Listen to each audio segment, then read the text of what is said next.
Muy buenos días para todos. Soy la profesora Janet Fernández Pinto de la Universidad de Investigación y Desarrollo UDI del programa de Criminalística del área de Física Forense. El día de hoy vamos a trabajar aspectos relevantes para iniciar el concepto de vectores. Los vectores son muy importantes cuando estudiamos física forense. ¿Por qué? Porque los vectores representan la vida cotidiana de las personas. Varias cantidades físicas son vectores. Las cantidades físicas se dividen en escalares y cantidades vectoriales. Las cantidades vectoriales son, por ejemplo, la altura, la velocidad, la gravedad, las tensiones que se realizan para hacer diferentes trabajos, las fuerzas, los ángulos que forman esas fuerzas dividen las fuerzas en componentes. Y además, las tensiones ayudan a hacer el soporte para mantener las cosas en pie. ¿Qué es un vector? Un vector es una cantidad física que representa un segmento de recta que va dirigido hacia un punto específico. Cuando se visualiza el vector, este se visualiza mediante una flecha. Observen que la flecha tiene un inicio, que es el punto que aparece aquí en negro, y tiene un fin, que es la flecha. Los vectores tienen características muy importantes, y es que tienen un módulo que determina qué tan grande o qué tan pequeño es el vector, tienen un sentido, se mueven a través de una dirección específica, por ejemplo, el eje X, el eje Y, el eje Z, de norte a sur, de este a oeste. Tienen un punto de aplicación, un nombre, por ejemplo, velocidad, por ejemplo, fuerza, por ejemplo, torque, por ejemplo, posición. Dentro de las características que más usamos cotidianamente son la velocidad, la fuerza, la aceleración, que son vectores, pero además está el vector posición. Los vectores tienen ciertas propiedades. Una de esas propiedades es la equivalencia, es decir, podemos encontrar dos vectores que se representan por la letra U y B en la gráfica, que además los vectores en la parte superior tienen una flecha que indica que es una cantidad que es vectorial, tienen un punto de inicio que es el punto negro y tienen un fin que es lo que indica la flecha. Observen que estos dos vectores son equivalentes, es decir, tienen la misma longitud, van en el mismo sentido, pero están en lugares del espacio completamente diferentes.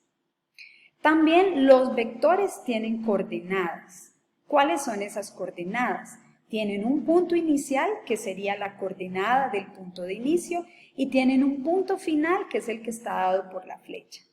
Los vectores no solo tienen coordenadas X y Y, también tienen coordenadas Z porque el mundo es en 3 dimensiones.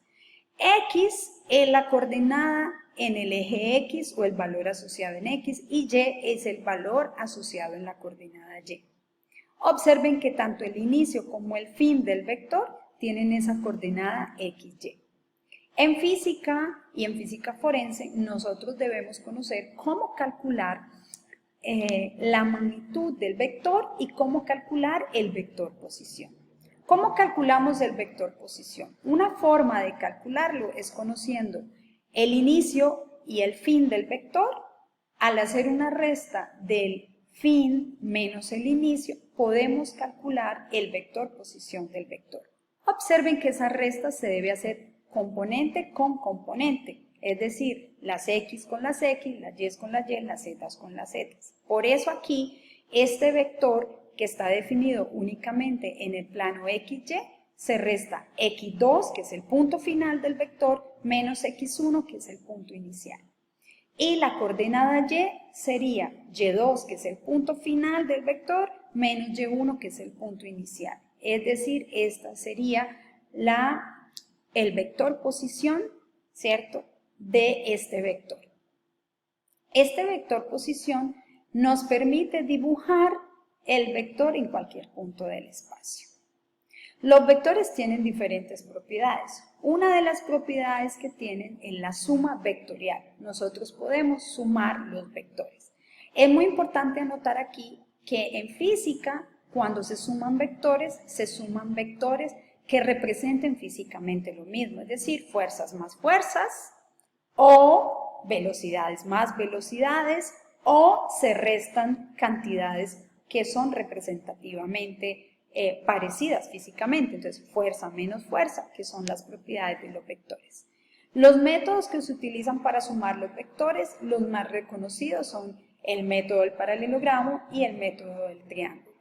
El método del paralelogramo, entonces, ¿cómo funciona? Nosotros podemos tener aquí el vector A, que es el vector que está acostado en azul, tenemos el vector B, que es el vector que está acostado en verde. Observen que el vector A no tiene un ángulo, está directamente sobre un eje, mientras que el vector B sí forma un ángulo.